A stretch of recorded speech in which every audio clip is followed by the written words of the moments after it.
Continuamos con esta serie acerca de evangelizar, básicamente. Hemos estado insistiendo en la importancia de compartir de Cristo, de evangelizar.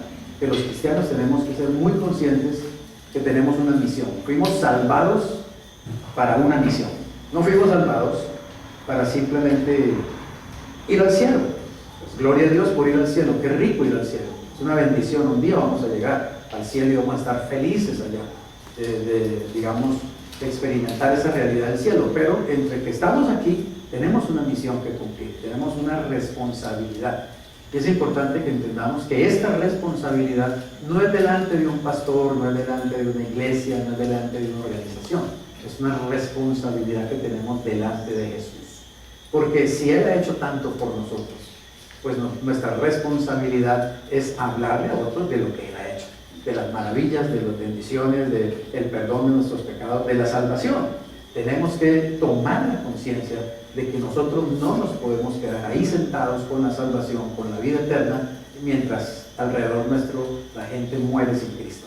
Tenemos que tomar conciencia, tenemos que poner un grano de arena, tenemos que hacer algo para ayudar a cumplir la gran comisión. No vamos a cumplir la gran comisión, porque no vamos a cumplir nosotros solos, pero vamos a ayudar a cumplir la gran comisión. Vamos a ayudar a toda esa otra cantidad de iglesias, esa otra cantidad de pastores, esa otra cantidad de cristianos que también lo están haciendo, que también están, digamos, preocupándose por llevar el mensaje del Evangelio, el mensaje de las buenas nuevas.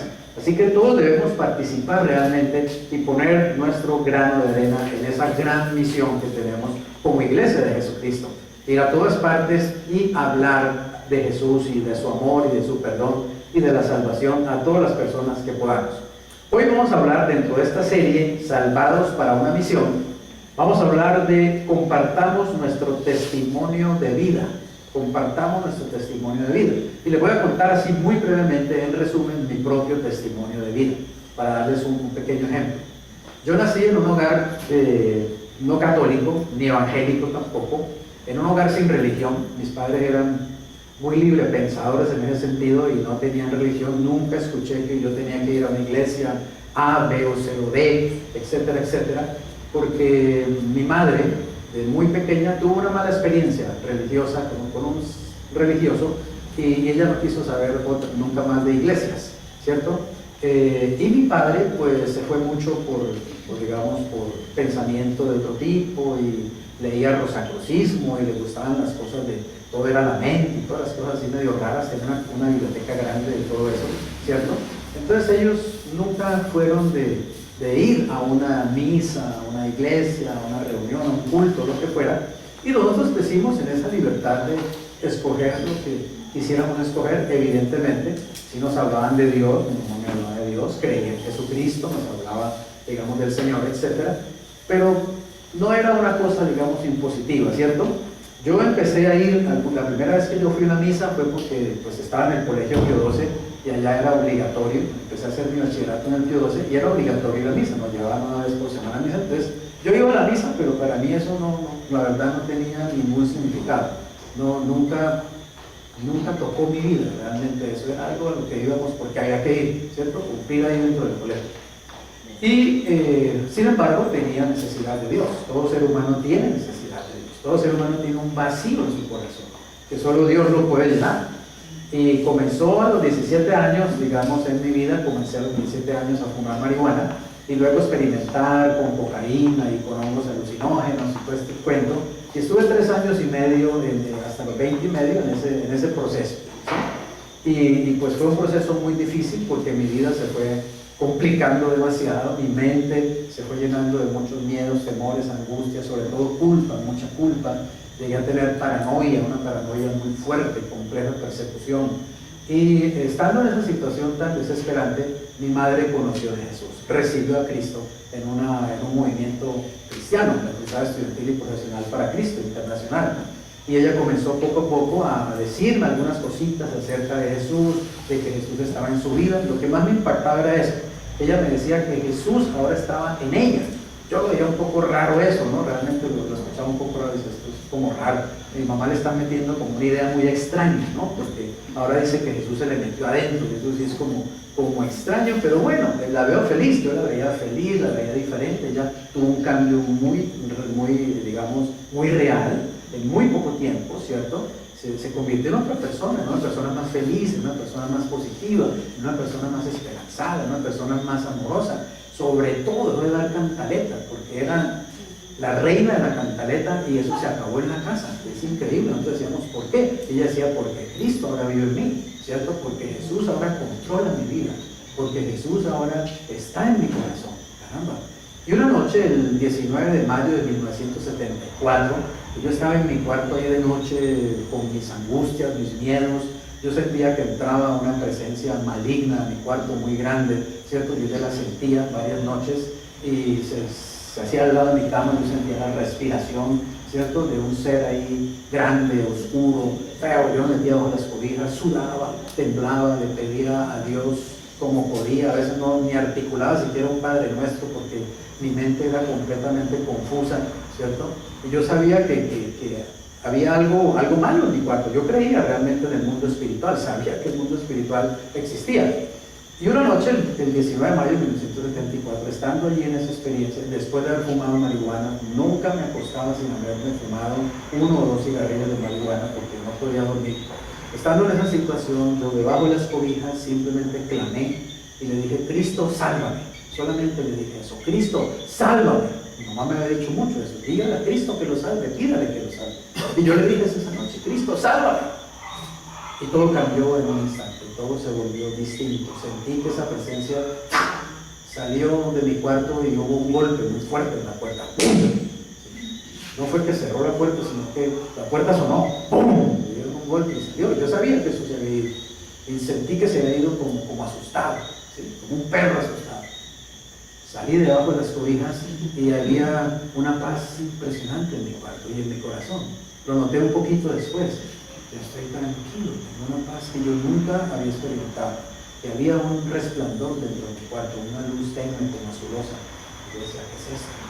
Esto es la luna, y me asomé por la ventana, no había luna, algún carro, etc. Yo busqué una explicación lógica y no la había, y en ese momento me di cuenta. Me tomó el temor del Señor y caí de rodillas. Y sentí que el Señor habló en mi corazón, en mi mente. Sentí su voz diciéndome, soy yo. ¿Me llamaste? Yo dije, Jesús, sálvame, ¿cierto? ¿Saben? Desde ahí yo sé que realmente Jesús está ahí, siempre está ahí. No está a kilómetros de distancia, de nadie, hasta del más pecador Jesús está ahí, cerquita, solo está esperando que lo llame. No hay kilómetros de distancia entre nosotros y Dios. Él está presente realmente y Él escucha la oración. Aún debajo de una cobija decirle, Jesús, sálvame, Él escucha. Y Él estuvo ahí en mi cuarto. Yo estaba realmente lleno de temor, ya no del miedo del otro, sino del temor de Dios, temor reverente. Yo experimentaba la presencia de Dios en mí. Al otro día le conté a mi mamá, me agarró de la mano y me llevó a un grupo de oración el 20 de mayo de 1974, por ahí por el lado sombra del estadio, un grupo de oración, y allí conocí a Jesús. Ahí hice mi decisión de recibir a Cristo. Allí me explicaron cómo aceptar a Jesús, me mostraron el mensaje de las 4 leyes espirituales y yo tomé mi decisión de abrir mi corazón y decirle, Cristo, yo te necesito, ven a mi corazón, perdona mis pecados. Señor, yo me arrepiento de mi vida de pecado, de mi vida alejado de ti, de mi, digamos, indiferencia hacia ti. Yo quiero conocerte, yo quiero realmente seguirte. Haz de mí una persona diferente, una persona nueva. Cambia mi vida, líbrame, Señor, de estos vicios. Haz de mí una persona distinta. Ese día salí de ese lugar lleno realmente del Espíritu Santo. Salí feliz.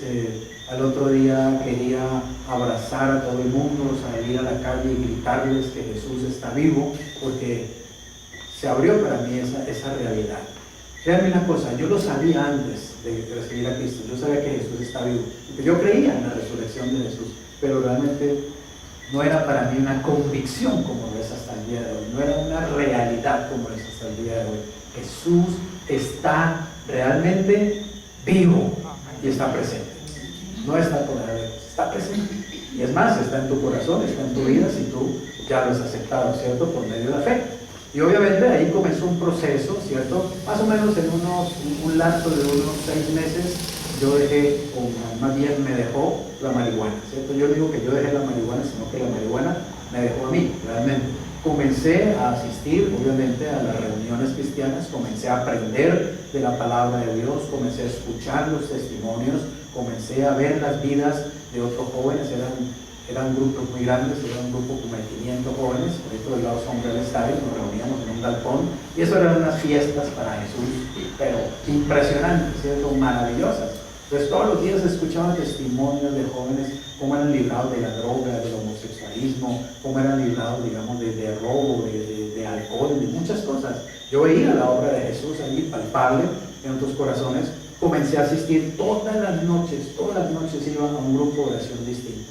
Iba a Tequendama, iba a Santa Rita, iba a San Fernando, o sea, donde hubiera un grupo de oración de la iglesia, del movimiento, yo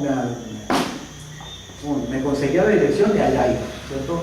Y todas las noches estaba en reunión. Yo trabajaba como ayudante publicitario en Warner Lambert, salía de mi trabajo a las 5 de la tarde y a las 7 de la noche yo estaba en un grupo de oración, en alguna casa. Estaba metido escuchando, solo quería oír y aprender, era un hambre, era una sed increíble de conocer de Cristo, de conocer su palabra. Y había maestros maravillosos de la palabra de Dios que me sentaba a sus pies a aprender de ellos y bebía de esa enseñanza, ¿cierto? De ese conocer a Jesús, y teníamos tiempos de oración tremendos donde el Espíritu Santo se manifestaba con sanidades, con liberaciones de demonios. Bueno, mis primeras experiencias de ver personas realmente endemoniadas y ver cómo simplemente el líder diciéndole en el nombre de Jesús, sal de él, ¡pum!, se iban, y las personas quedaban sanas y liberadas. Yo decía, esto es impresionante, eso es increíble. Créanme, hubo un movimiento muy grande y hubo un gran avivamiento por allá en los años 74 y 76, aquí en Colombia, en muchos lugares. Yo estuve en medio de ese avivamiento, no me lo perdí, gracias a Dios, lo disfruté tremendamente. Dios ha transformado mi vida, evidentemente la ha cambiado completamente, me libró de los vicios, me libró de los temores, me libró de muchos complejos, me libró de ira, de enojo, de frustración, de rabia. Yo tenía mucha rabia en mi corazón, me libró de ese complejo de persecución. Bueno, tantas cosas, cambió mi mente, cambió mis emociones y me llamó a servirlo. Y después de un año de estar conociendo de él, pues tomé mi decisión de dejar el trabajo, dejarlo todo y solamente dedicarme al Señor. Y entonces entré a una capacitación que duraba 8 meses más o menos, y luego de capacitarme durante 8 meses, básicamente era para aprender a hablar de Cristo. La capacitación era básicamente para eso, para saber cómo ir a la calle y hablarle a la gente de Jesús. Y tomé esa capacitación y simplemente salí de Cali. Tenía que salir de Cali a Armenia. Mi primera misión fue ir de Cali a Armenia. Me fui a Armenia y no volví a Cali como hasta el año 91, realmente, ¿cierto? ¿Hasta el año qué? 91, regresamos, ¿no? Cuando vinimos a Cali. Desde el año 76 hasta el año 91 estuve fuera de Cali, sirviendo al Señor en diferentes lugares, y Dios me volvió a traer a Cali en el año 91, a esta iglesia, precisamente. Estamos desde el primero de febrero, ahora vamos a cumplir, el 1 de febrero vamos a cumplir años de estar aquí en esta iglesia, del año 91. Y aquí estoy, feliz, créanme, feliz de poder servir al Señor, pasando por muchas pruebas, dificultades, procesos, desiertos, porque no es que sea un lecho de rosas en la vida cristiana, es difícil, ustedes lo conocen, tiene altas y bajas y todas las cosas, pero vale la pena, ¿sí o no?, estar en Jesús. Ese es básicamente mi testimonio de una manera muy rápida, muy resumida. Compartamos entonces nuestro testimonio de vida, así como yo lo he hecho ahora. Usted también puede hacerlo con otras personas, con su familiar, con su vecino, con su amigo. Dios nos ha dado un testimonio de vida para compartir. Cuando nos convertimos en creyentes, también llegamos a ser un mensajero de Dios. Puedes pensar que no tienes nada que compartir, y por eso es que el diablo trata de mantenerte en silencio. Tienes un sinnúmero de experiencias que Dios quiere que uses para atraer a otros a tu familia. Uno puede pensar, no, pero es que yo qué le digo a la gente, yo no tengo nada así fantástico que decirle. No, créeme, el Señor va a usar tu experiencia, lo que Él te ha enseñado, lo que Él te ha dado, lo que Él ha hecho, las oraciones que te ha contestado. Entonces son cosas que uno puede compartir con las personas, ¿cierto?, como un testimonio personal para que ellos se acerquen al Señor. Primera de Juan 5, 10, la primera parte y hasta el versículo 11 dice: el que cree en el Hijo de Dios tiene que, ¿tiene qué? El testimonio. ¿El testimonio dónde lo tiene? En sí mismo. Oiga esto, el que cree en el Hijo de Dios tiene el testimonio en el mismo. ¿Por qué? Porque ¿dónde está Jesús? Está en ti, ya tú tienes el testimonio, ya tú tienes a Jesús. Ese es el testimonio, Jesús es el testimonio. Y además, lo que Jesús ha hecho en ti, ¿está claro? Lo que Jesús ha hecho en ti. Mira, la gente puede decirte que la Biblia es mentira, que los pastores todos somos unos ladrones, unos sinvergüenzas, unos desgraciados, que las iglesias no son sino negocios. La gente te puede decir lo que sea, pero la gente no puede negar que Jesús ha cambiado tu vida, ¿o no? La gente no puede negar que Él te ha contestado oraciones maravillosas. La gente no puede negar que Él ha hecho cambios en tu corazón, cambios en tu vida. La gente no puede negar que tú has visto milagros. Él ha hecho milagros en ti, en tu familia, en otros que conoces. Ese es el testimonio. Así que tenemos el testimonio en nosotros mismos. Nosotros somos el testimonio de que Jesús está vivo. ¿Por qué? Porque Él ha cambiado nuestras vidas. Porque Él ya nos salvó, nos perdonó, nos limpió. Porque nos ha dado una vida nueva. Y este es el testimonio. Que Dios nos ha dado ¿qué? Vida eterna. Vida eterna. ¿Y esta vida está en quién? En su Hijo. Así que el que tiene al Hijo de Dios, tiene la vida. Y el que no tiene al Hijo de Dios, no tiene la vida. Así es sencillo. Todo aquel que tiene a Cristo en su vida, ya tiene la vida eterna. Por lo tanto, podemos ir a otros a decirles que somos bendecidos, que somos privilegiados, que estamos muy felices de conocer a Jesús, pero que queremos que ellos también lo conozcan. Así que tenemos que prepararnos para poder hacerlo de una manera eficaz, de una manera efectiva. ¿Está claro? Hacerlo de tal manera que haya un buen resultado y las personas realmente quieran conocer a Jesús y quieran acercarse a Jesús y recibir lo mismo que Él nos ha dado a nosotros: perdón, vida eterna, propósito, etc. Nuestro testimonio de vida consta de 4 partes. Ese testimonio de vida consta de 4 partes. El primero, obviamente, es nuestro testimonio personal, ¿cierto? Que yo les acabo de contar. Mi testimonio personal. Yo vivía así, Cristo vino a mi vida y ahora hay un cambio. Más ustedes, dice en 1 Pedro 2:9, ustedes son ¿qué? Linaje escogido. Oiga eso. Real sacerdocio. Nación santa. Pueblo adquirido por Dios. ¿Para qué? Para anunciar las virtudes de aquel que nos llamó de las tinieblas a su luz admirable. Mire, una de las cosas por las cuales los cristianos muchas veces no damos testimonio y Satanás nos llena de mentiras y de engaños y de miedos, es porque realmente no sabemos quiénes somos. Ahí sí tenemos que decirle a Satanás: ¿usted no sabe quién soy yo? ¿Sí? Pues yo soy linaje escogido, real sacerdocio, nación santa, pueblo adquirido por Dios. Eso eres tú y eso soy yo, y eso tenemos que saber que nosotros lo somos. ¿Por qué lo somos? Porque Cristo está en nosotros. Porque al venir Cristo a nuestras vidas, oiga bien, al venir Cristo a nuestras vidas, nosotros en ese mismo instante empezamos a pertenecer a la familia de Dios. Quiere decir, somos de otro linaje, somos de otra estirpe. ¿Está claro? Somos de harina de otro costal, somos realmente linaje, oiga bien, linaje escogido. Como aquella joven, ¿cierto?, plebeya canadiense que se casó con el príncipe de Inglaterra, ¿cierto? Al casarse con el príncipe de Inglaterra, ¿qué le pasó a ella? Ella vino a ser parte de la realeza. Ahora es de la realeza. Bueno, ahora están en problemas porque ellos más bien quieren como renunciar a todos esos protocolos y todas las cosas, ¿cierto? Pero ella es de la realeza británica. Créanme que en el mundo eso pesa mucho. Y en Inglaterra ser de la familia real, pues eso es una cosa muy grande, muy importante. Pues nosotros somos de la realeza, los cristianos, porque somos hijos del Rey de Reyes y Señor de Señores. Yo soy hijo de Dios, Dios es mi papá. Entonces quiere decir que realmente yo soy de un linaje muy especial, ¿cierto? Es más, Filipenses dice que nosotros tenemos una nueva ciudadanía, que nosotros somos ciudadanos del cielo. Ahora tenemos cédula de ciudadanía del cielo. Esa es nuestra nueva ciudadanía. Yo soy un ciudadano del reino de los cielos. Así que debo saber que realmente soy valioso. Amén. Pero no soy valioso para andar pavoneándome o andar menospreciando a otros, sino soy valioso para que otros conozcan a Jesús, para poner todo el servicio de Jesús para que otros lo conozcan. Soy real sacerdocio también. Real sacerdocio. ¿Sabes qué quiere decir eso? Que todos los cristianos somos sacerdotes. Nosotros nos metieron el cuento de que solo unos pocos eran sacerdotes. Eso no enseña la Biblia. La Biblia dice que todos los creyentes somos sacerdotes.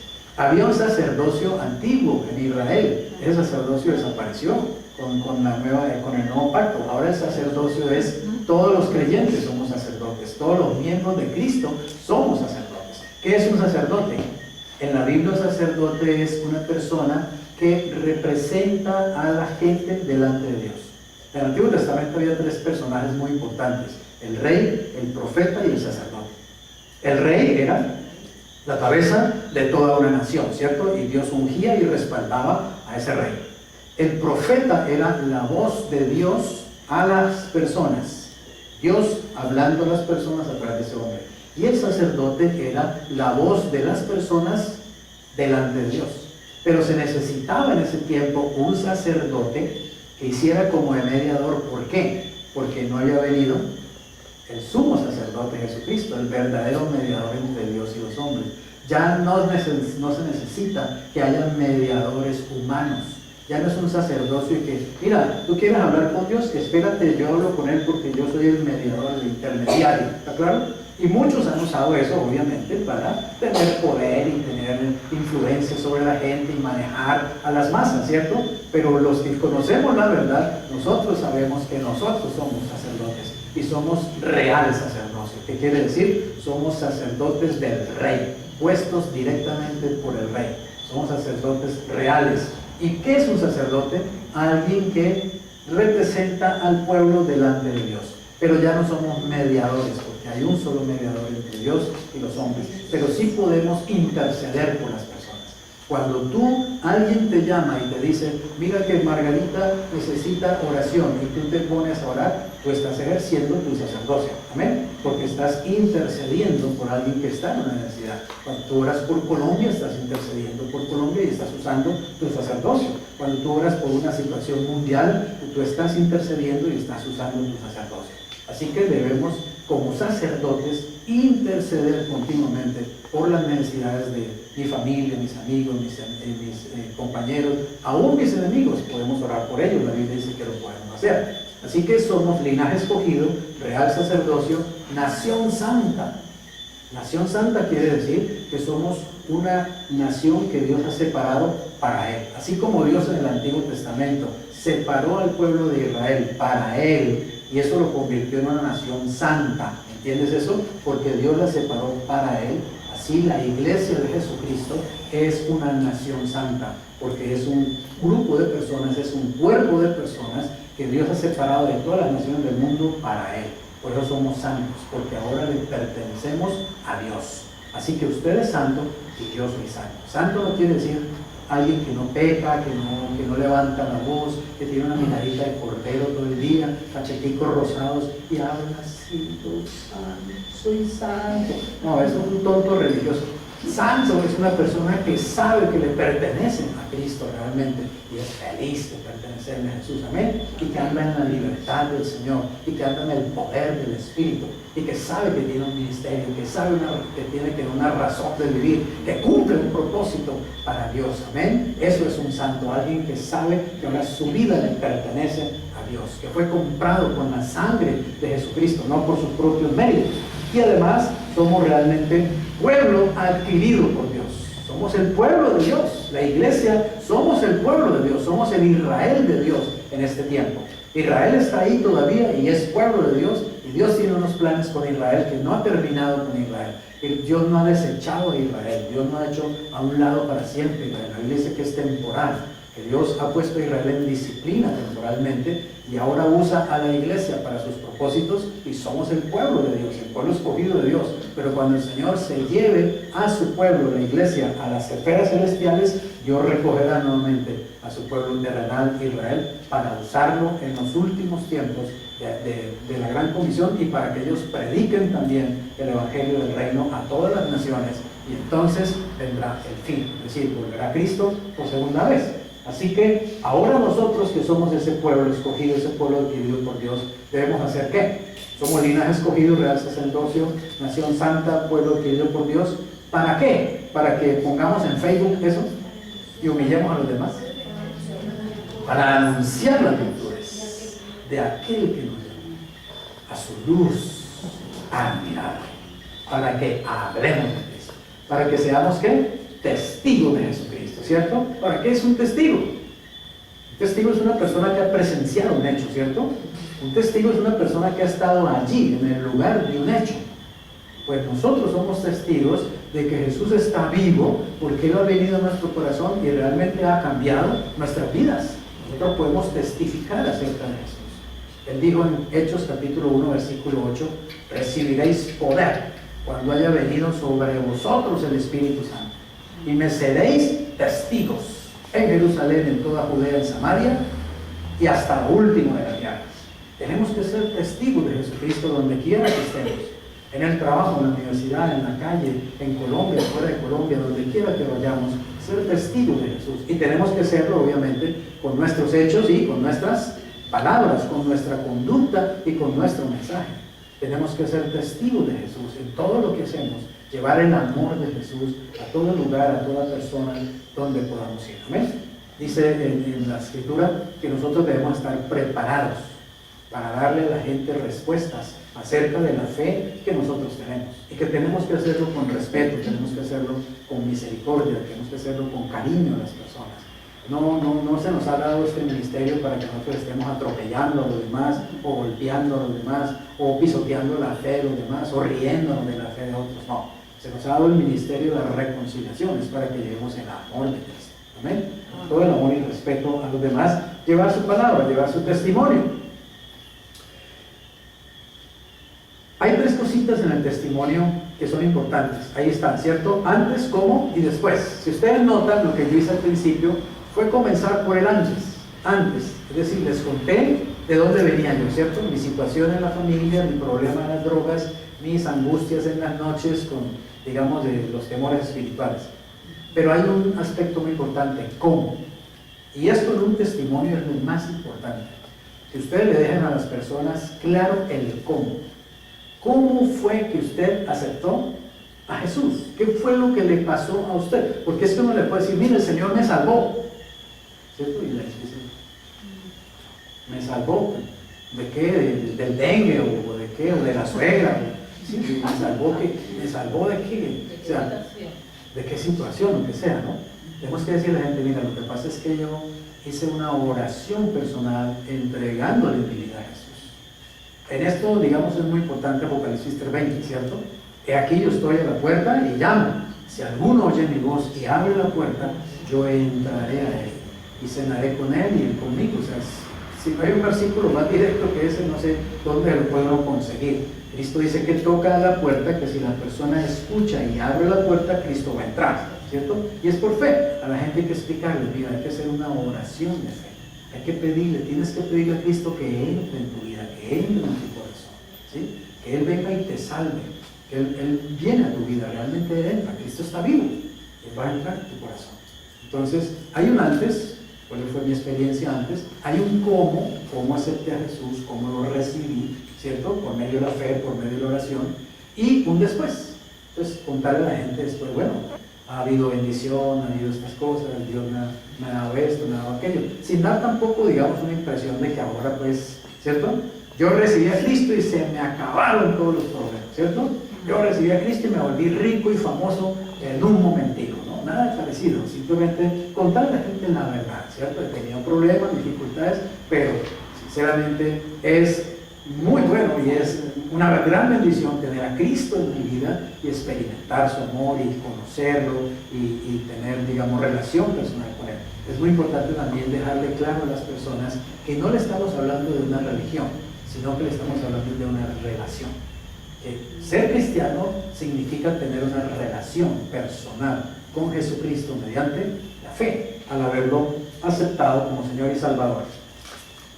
En segundo lugar, otro elemento que debe contener nuestro testimonio de vida son nuestras lecciones de vida. Estando, dice Filipenses 1:6, persuadido de esto, que el que comenzó, oigan esto, el que comenzó en ustedes la buena obra, ¿qué hará? La perfeccionará, es decir, la irá madurando a través de un proceso hasta, ¿cuándo? Hasta el día de Jesucristo, es decir, hasta que Jesucristo nos lleve a su presencia, hasta que Jesucristo nos arrebate o hasta que por medio de la muerte pues vayamos a la presencia del Señor. ¿Qué quiere decir eso?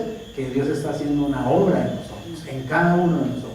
El que comenzó en ustedes. ¿Quién es el que comenzó en nosotros la obra? Dios mismo, por medio del Espíritu Santo, gracias a Cristo.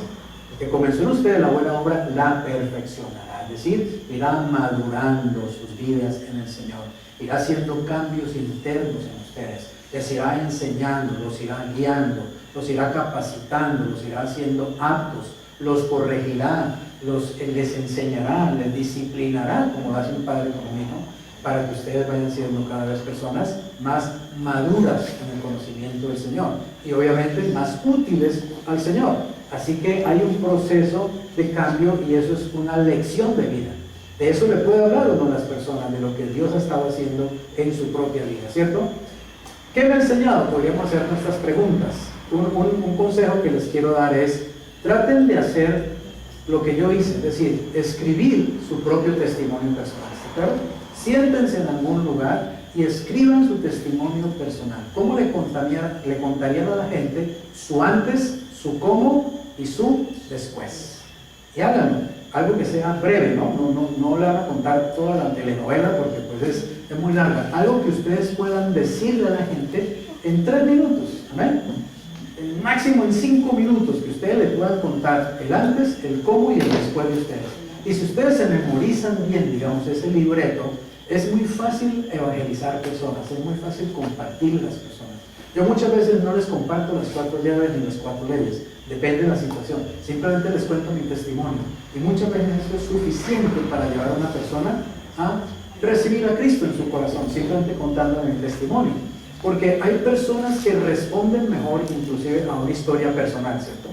Que si usted agarra de pronto una Biblia, allí sale con la Biblia y empieza a leerse 30 versículos y todas las cosas, y la persona no entiende nada.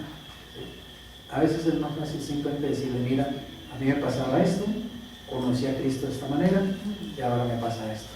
Te lo recomiendo. Conoce a Jesús, es maravilloso conocer a Jesús. Ahora, si en tu testimonio tú puedes usar 1 o 2 versículos, pues buenísimo también, ¿cierto? Versículos que puedan ser muy claramente entendibles para la persona, ¿no? Y entonces cerrar el negocio, decirle cómo se recibe a Cristo. Eso es muy importante, que la persona sepa, inclusive si la persona no lo recibe contigo en ese momento, le quede tan claro que ella lo puede hacer después. Yo a menudo le digo a veces a la persona, no, ahora no quiero, no tengo tiempo, no lo voy a hacer. Yo de todas maneras digo, pero ¿te quedó claro cómo puedes hacer para Jesús? Sí, ¿cómo? Puedes hacer esto y esto. Lo puedes hacer solo, lo puedes hacer en tu casa, lo puedes hacer mañana, lo puedes hacer pasado mañana. No le des tanto tiempo, pero puedes hacerlo tú solo. Les dejo tan claro cómo se para Jesús, que sé que esas personas, luego el Espíritu Santo las puede tocar, ¿amén? Y recordarles y ellos entregar su vida a Jesús sin que necesariamente yo esté ahí al lado de ellos. Unas preguntas interesantes precisamente son estas. ¿Qué me ha enseñado Dios acerca del fracaso? Pensemos, por ejemplo. ¿Qué me ha enseñado Dios a mí acerca del fracaso? ¿Qué me ha enseñado Dios respecto a la falta de dinero? Bueno, gracias a Dios aquí a ninguno nos ha faltado dinero nunca, ¿cierto? Así que no tenemos ese problema. ¿Qué me ha enseñado Dios en cuanto al dolor, el pesar o la depresión? ¿Qué me ha enseñado Dios sobre el aprender a esperar? ¿Has tenido lecciones sobre eso? ¿Cierto que esperar no es fácil? Esperar a Dios, ¿cierto? Cuando uno le dice, no, espere. Tranquilo, usted está en un desierto. Confíe en el Señor, espere en el Señor. No es fácil esperar, pero todos vamos aprendiendo la lección de aprender a confiar, aprender a esperar en Dios, ¿cierto? Aprender a descansar en el Señor. ¿Qué me ha enseñado Dios con la enfermedad? Cuando he estado enfermo, ¿qué lecciones he aprendido? Si he estado enfermo y Dios me ha sanado. ¿Qué me ha enseñado Dios respecto a la desilusión? ¿Alguno ha estado desilusionado alguna vez? ¿Lo han desilusionado usted alguna vez? una persona, alguien que usted quería mucho, alguien que usted veía muy grande, etcétera. Nos ha pasado a todos, ¿cierto? Hemos tenido desilusiones, o con situaciones, o esperábamos un gran negocio y ¡pum! Se cayó el negocio. ¡Qué desilusión tan grande!, ¿cierto? Pues yo creía que esta era la mujer de mi vida y ¡pum! Me dio la cachetada, ¿no? ¡Qué desilusión! Etcétera, etcétera. Todos hemos vivido esas situaciones. ¿Qué he aprendido de mi familia? ¿Qué he aprendido de mi iglesia? ¿Qué he aprendido de mis relaciones? O de mi grupo de célula, mi grupo pequeño, mi grupo de oración, o mi grupo de compañeros en Cristo. Y aún, algo muy importante, ¿cierto? ¿Qué he aprendido de mis críticos? Las personas que me critican, ¿he aprendido acerca de eso? O simplemente me he amargado o me he agarrado a justificarme, o sencillamente aprendo. Todos podemos aprender de todas las circunstancias de la vida. Y eso es muy valioso. ¿Por qué? Porque esas enseñanzas las podemos compartir con otras personas y darles testimonio para llevarlos a conocer al Señor. En tercer lugar, expresar las pasiones que Dios ha puesto en nosotros. Dios es un Dios apasionado, ¿sabían eso? ¿Ustedes qué piensan? ¿Ah? Dios es apasionado, ¿cierto? Yo no creo que Dios es un viejito allá con una barba larga, sentado allá en un trono, todo lleno de telaraña, todo aburrido, ¿cierto? Ese no es Dios. Dios es una persona dinámica. El que hizo el sol y sostiene la energía del sol tiene que tener una energía espectacular, tremenda, ¿cierto? Dios es vida, Dios es gozo, Dios es paz, Dios es amor. Así que Dios es apasionado realmente. Y a Dios le apasiona salvar al mundo, Dios le apasiona salvar a las personas, ¿cierto? De tal manera, con tanta pasión amó Dios al mundo, que dio a su Hijo unigénito, para que todo aquel que en él cree no se pierda, mas tenga vida eterna. Esa es la pasión de Dios ahora, salvar lo que se ha perdido, ¿cierto? Como dijo Cristo, he venido a buscar y he venido a salvar lo que se había perdido. Y esa fue la pasión de Cristo. Bueno, la pasión de él fue su Padre primero de todo, pero también las almas, ¿no? Y esa debe ser nuestra pasión también. Pero Dios va a poner pasión en nosotros por diferentes cosas, para que hagamos la obra en diferentes campos, de diferentes maneras. No todos tenemos que ser lo mismo, no todos tenemos que ser pastores, no todos tenemos que ser maestros de la Biblia, no todos tenemos que ser gente que alaba. No, podemos hacerlo de muchas maneras distintas, de acuerdo a cómo Dios nos va guiando. Jeremías 29 dice lo siguiente: y dije, no me acordaré más de él. Jeremías le está refiriendo al Señor. Oiga, un momento en que este profeta Jeremías llegó a ese punto y dijo, no me quiero acordar más de Dios, estoy hasta aquí, no aguanto más, porque era tanta la presión que tenía Jeremías, porque a Jeremías le tocó darle testimonio, digamos, y dar mensajes de Dios al pueblo de Israel, y siempre se encontraba con un Nazaret. Era algo muy tremendo, era un pueblo muy duro realmente de corazón, el que le tocó a Jeremías predicar. Llegó un punto en que Jeremías se cansó. Jeremías dijo, no, yo no aguanto más, yo no aguanto más este paseíto de tenerle que estar, porque no solamente no le creían, sino que lo metían en calabozo, lo metían en cisternas, lo echaban en pozos secos. O sea, hicieron con Jeremías lo que les dio la gana, realmente, ¿cierto? Y pues llegó un punto en su ministerio en que él dice estas palabras. Oigan lo que dice: no me acordaré más de él, ni hablaré más de su nombre. No obstante, ¿qué pasó? Había en mi corazón como que, como un fuego ardiente metido en mis huesos.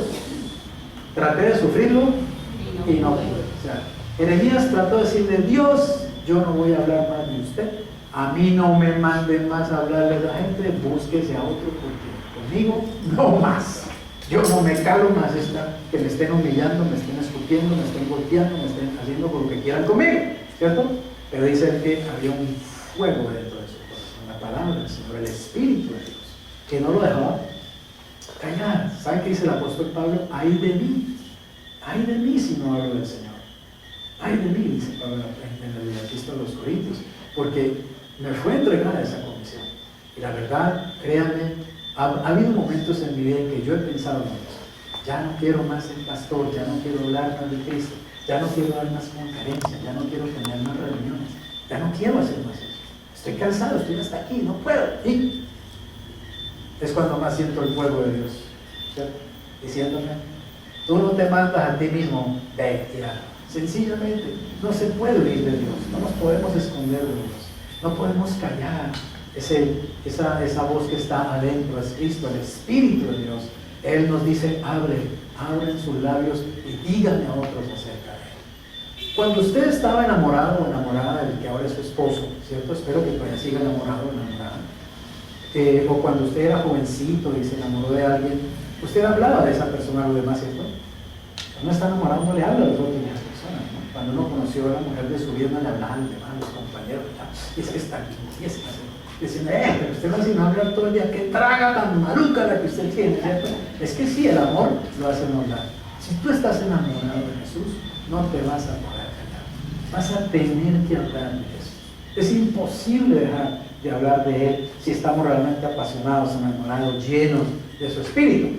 Ahora, tú puedes usar, digamos, Dios va a usar muchas veces en cuanto a la pasión, por ejemplo, problemas personales que tú has superado. Digamos, una persona que ha estado en la prostitución, digamos una mujer que estuvo en la prostitución y estuvo muy allá en el fondo y el Señor la sacó de la prostitución y la convirtió en una princesa hermosa. Esa mujer de pronto va a tener una carga, ¿cierto? Una pasión por alcanzar a mujeres que están en esa situación. Seguramente Dios puede usar eso. O si a mí me hicieron mucho bullying en el colegio, yo quiero hablarle a los que ahora les hacen bullying porque Dios me libró de eso, ¿cierto? Una persona que ha sido rechazada va a sentir una gran compasión por las personas también que son rechazadas. Dios usa los problemas personales, obviamente ya superados, para colocar pasión en nosotros también y darnos ministerio, de oportunidad de servir. También, digamos, uno puede ser la voz de los que no tienen voz. Personas que se apasionan, por ejemplo, por los niños que son abortados. ¿Quién habla por los niños abortados? ¿Quién nos defiende a los niños abortados? Hay personas que toman esa bandera, está claro, contra el aborto, y van y hablan y se meten y estudian y hacen conferencias y lo que sea, porque son la voz de los niños abortados. ¿Quién es la voz de los desamparados? De los que no les hacen justicia, de los pobres y las viudas. Entonces, Dios usa esa pasión, amén, para que haya hombres y mujeres llenos del Señor que van y se vuelven la voz de esas personas. Y de esa manera también llevan el amor de Dios a todas partes. O también Dios puede usar, digamos, lo que es el servicio a Dios directamente, ¿cierto? Personas que se apasionan por evangelizar, por discipular, por hablarle del Señor, por hacer líderes, por formar líderes, por hacer grupos, por formar iglesias, por ejemplo. Hay personas que les encanta, digamos, construir inclusive templos, ¿cierto? Hay fundaciones que son así, organizaciones de personas que ponen su dinero, ponen su tiempo para construir iglesias, sobre todo en las partes rurales. Y esas son las cosas que yo quiero hacer en el futuro, o sea, colaborar para construir iglesias. No solamente, digamos, en el sentido de espiritualmente, sino físicas. Me gustaría mucho coger un martillo y unas tablas y un serrucho y herramientas y ir a hacer iglesias en el campo, por ejemplo, ayudar a formar iglesias campestres y dar plata también. Bueno, hay muchas cosas por las que estoy apasionado. Tengo tantas pasiones en este momento del servicio de Dios que usted no se imagina. Y estoy pidiéndole a Dios que Él me permita hacer todas estas cosas en un futuro, ¿cierto? Creo y estoy convencido, y eso sí tengo que decírselo, digamos, con toda sinceridad, no siempre voy a estar aquí haciendo lo que usted me va a hacer. Sé que hay muchas cosas en el futuro a las que Dios me va a llevar, ¿cierto? Pero siempre va a ser, obviamente, dentro de su servicio, va a ser siempre dentro de su servicio. Nunca va a ser, no. Usted no va a preguntar, ve, ¿qué pasó con el pastor Rojas? No, ahora juega golf, se volvió un golfista tremendo, ¿sí? ¿Qué pasó con el pastor Rojas? No, ahora la pasa con una barrigota, en una hamaca, por ahí en un lote con todo debajo de un cable mango, ¿sí? Viendo mariposas. No, olvídate, eso no va a ser mi vida es para el servicio del Señor y únicamente para el servicio del Señor. Pero hay cosas que quiero hacer, cosas que tengo que hacer, no solamente las quiero, las tengo que hacer. Si no las hago, me reviento. Y le estoy pidiendo al Señor 30 años más, que me dé 30 años más para poderlas realizar. ¿Ven? Porque son pasiones que Dios va colocando en nuestros corazones. En cuarto y último lugar, compartir las buenas nuevas es un elemento muy clave ¿de qué? De nuestro testimonio de vida. Es decir, si vamos a dar un testimonio de vida, pues es para que la gente escuche las buenas nuevas, ¿cierto? La buena noticia del Evangelio. ¿Cuáles son las buenas nuevas del Evangelio? ¿Cuál es la buena noticia? Pues que Dios envió a su Hijo, ¿cierto?, a este mundo a morir en nuestro lugar para perdonar nuestros pecados. Y que por gracia, es decir, gratis, como regalo, nosotros por medio de la fe podemos recibir ese regalo de la salvación. salvación, es el regalo del perdón de nuestros pecados. Y que cuando recibimos a Cristo, Dios nos da un propósito por el cual vivir. Y que mientras vivimos una vida de propósito en este mundo, la vivimos para Él, también tenemos como esperanza el regalo de ir un día al cielo. ¿No le parece una historia de éxito eso? ¿No le parece maravilloso? Que un día nos vamos a morir y nos vamos a ir al cielo. Eso es una, ¿cómo se llama? Eso es una historia de victoria. Tú no vas a morir como un perdedor, tú eres un ganador, porque al morir te vas al mejor lugar donde uno puede estar, el cielo. Ya no tienes ganado, ya no ganado digamos por tus méritos, sino porque Jesús lo ganó para ti. Es un regalo, pero la pregunta es, ¿qué vas a hacer con eso? ¿Te vas a quedar con ese regalo ahí escondido? ¿Lo vas a tapar? ¿Lo vas a ocultar? ¿O vas a dejar que el fuego del Espíritu te inunde y tengas que hablar de Cristo necesariamente? Porque si no lo haces, te mueres. Porque si no lo haces, tu vida no tiene sentido. Porque si no lo haces, ser cristiano, pues es un paseo simplemente como cualquier otro. Pero no es así. Debemos compartir las buenas nuevas. Amén. Romanos 1:10-17 dice, porque no me avergüenzo del Evangelio, porque es que poder de Dios para salvación a todo aquel que cree, al judío primeramente. ¿Por qué al judío primeramente? Porque Jesús vino primeramente ¿a quién? A los judíos. ¿A quién le predicó Jesús? A los judíos. Él no le predicó a nadie más, sino a los judíos. Él vino para Israel. Él vino a predicarle y darle un testimonio a Israel. A los suyos vino, pero los suyos no lo recibieron, lo rechazaron como Mesías. Primeramente al judío le fue predicado el Evangelio. Por eso la iglesia del primer siglo inicialmente fue de judíos convertidos a Cristo. Poco a poco los judíos fueron desapareciendo de la iglesia, digamos. Poco a poco fue más difícil ganar judíos, pero fueron ganándose ¿qué? Gentiles. Por eso dice primeramente al judío y luego ¿qué? Al griego, o sea, al gentil, al que no es judío. Y ahora la iglesia es una iglesia eminentemente gentil. O sea, el porcentaje de judíos convertidos a Cristo es mínimo en este momento, que pertenecen a la iglesia de Jesús. Pero en el tiempo futuro, cuando la iglesia se vaya a las esferas celestiales llevadas del arrebatamiento, Dios va a volver su cara a los judíos y Romanos 11 dice que se van a convertir en masa a Jesucristo. Y ellos van a ser los cristianos de la gran tribulación. Y ellos van a hablar de Cristo con todo el poder del Espíritu Santo y van a convertir a millones de personas. Aún reinando el anticristo, los judíos convertidos a Cristo van a ganar cientos de miles de millones de personas para Cristo Jesús, antes de que Él venga por segunda vez. Amén.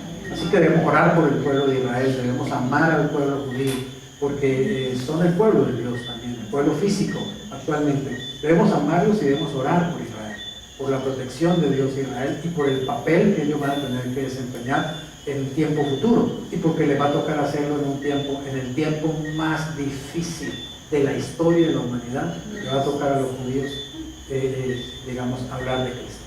A nosotros nos van a llevar antes de que empiece lo peor. Tenemos el privilegio de escapar realmente de todo lo que va a venir, ¿cierto? Con el gobierno del anticristo, el falso profeta, y todo lo que va a venir en los 7 años de gran tribulación. Así que no perdamos esta oportunidad maravillosa que hoy tenemos de hablar de Cristo. Mira, lo podemos hacer por WhatsApp, lo podemos hacer por Instagram, lo podemos hacer por Facebook, lo podemos hacer por teléfono, lo podemos hacer en vivo, en directo, ¿cierto? Hasta ahora nadie nos está diciendo que no lo hagamos, pero viene tiempo en que cada vez será más difícil hacerlo, créanme. Vienen tiempos en que cada vez va a ser más difícil hablar abiertamente de Jesucristo. Ya hay muchos países donde no se puede hacer. Ya hay muchos países actualmente donde se persigue a los cristianos y se le quita la vida a los cristianos. Hay muchos países donde se incendian los templos cristianos, los queman, los destruyen, donde entra una turba y digamos que estamos aquí y de pronto entra una turba por esa iglesia con machetes, con palos y nos matan a todos los que estamos aquí. ¿Por qué? Porque somos cristianos. Claro que algunos pueden decir, no, mira, yo no soy cristiano, yo vine hoy por primera vez, yo no sé ni siquiera en realidad qué es esta gente, por favor yo me voy. Pero el que está firme, pues morirá por el Señor, ¿cierto? Y dará su vida por Él. Porque no me avergüenzo precisamente del Evangelio, porque es poder de Dios para salvación a todo aquel que cree, al judío primeramente, también al griego. ¿Por qué? Porque en el Evangelio la justicia, o sea, el método como Dios salva a las personas, se revela por fe y para fe, como está escrito, mas el justo por la fe vivirá. Pregunta, ¿qué estamos dispuestos a hacer para que otras personas vayan al cielo? Pregúntatelo.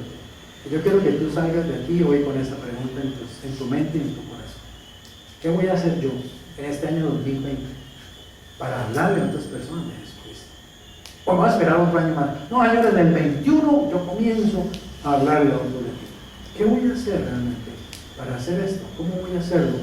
¿Qué tengo que hacer? Conclusión. Dios quiere decirle algo al mundo, ¿a través de quién? A través de mí. Ahora dígase lo que está al lado. Dios quiere decirle algo al mundo a través de ti. Dios quiere decirle algo al mundo a través de ti y a través de ti. Dios quiere decirle algo al mundo a través de ti, María. Ovidio, Dios quiere decirle al mundo algo a través de ti. Carlos, también a través de ti. Iván, dame a loco, también a través de ti. Te juro. Amén. Que eso sea una realidad. Llevémonos eso hoy. Dios me quiere usar a mí, no al pastor, a mí. A mí me quiere usar así para hablarle al mundo acerca de él. Y créeme que tú lo puedes hacer mejor que el pastor. Lo puedes hacer mejor que el pastor. Cree en tu corazón que tú eres un instrumento hermoso de Dios y Dios te puede usar y te va a usar. Amén. Dios te quiere usar y Dios te puede usar. Simplemente si tú lo dejas que lo haga. Y si tú le dices, Señor, aquí estoy. Envíame a mí. Yo quiero ir. Reflexión. ¿A quién quiere Dios que le cuenten mi historia personal? Comienza por ahí, como te decía, ¿cierto? Escribe tu testimonio personal. Comienza por ahí, escríbelo. Ten un guión escrito de tu experiencia personal. ¿Cómo le contarías a otras personas? El antes, el cómo y el después. Y usa ese testimonio personal para hablarle a otros de Jesús. Si quieres, inclusive, haz ensayos en tu familia, de pronto, aún con alguien en tu familia que ya sea cristiano, dile, mira, por favor, ayúdame un momentico, escúchame este testimonio, si quieres al principio se lo lees para que él te escuche. Mira, o escucha mi testimonio personal, y tú le cuentas, le lees tu testimonio personal para que él te diga qué le parece. Si ese testimonio tiene claridad, si hay alguna cosa que pudiera ser cambiada, puede ser mejorada, lo que sea. Pide también consejo, ¿okay? De otros que usan. Y hazlo para que sea un instrumento, digamos, tu testimonio de vida para poder llegar a otras personas y hablarle de Jesús. Amén. Oremos. Señor, yo te doy gracias en el precioso nombre de Jesús, porque tenemos una gran oportunidad y una gran bendición de hablar a otras personas acerca de ti. Qué privilegio nos has dado, Señor, al ser tus mensajeros, al ser embajadores en tu nombre, al ser linaje escogido, real sacerdocio, nación santa, pueblo adquirido por ti, para que anunciemos tus virtudes, Señor, a ti, que nos llamaste de las tinieblas en que vivíamos, de la confusión en que vivíamos, de la desesperación en que vivíamos, de la angustia en que vivíamos, Señor, y nos llamaste a tu conocimiento, a tu luz, a tu palabra preciosa, a tu evangelio de salvación. Gracias, Jesús, porque has hecho algo muy grande con cada uno de nosotros. También nosotros queremos hacer, Señor, algo por otros. Queremos que tú nos uses. Haz esta oración, dile, Señor Jesús, yo me presento hoy delante de ti, me humillo y me rindo ante tus pies. Te ruego, Señor Jesucristo, que tú pongas en mí pasión por hablarle a otras personas acerca de ti, de tu buena noticia, del Evangelio. Ayúdame, Señor, a hablarles con la claridad necesaria, con la pasión necesaria, con el amor necesario, con la misericordia necesaria, de tal manera que tu Espíritu pueda tocar sus corazones mientras yo les hablo. Quiero hablarles de tu amor, quiero hablarles de tu perdón, quiero hablarles de tu resurrección, quiero hablarles, Señor, de tu salvación. Gracias porque me consideras y me escoges como un instrumento útil para tu obra y para tu gloria. Gracias, Jesús, porque me amas y porque tú me te da la capacidad, la unción para hacerlo. Lo creo. En tu nombre, oro. Amén. Y amén.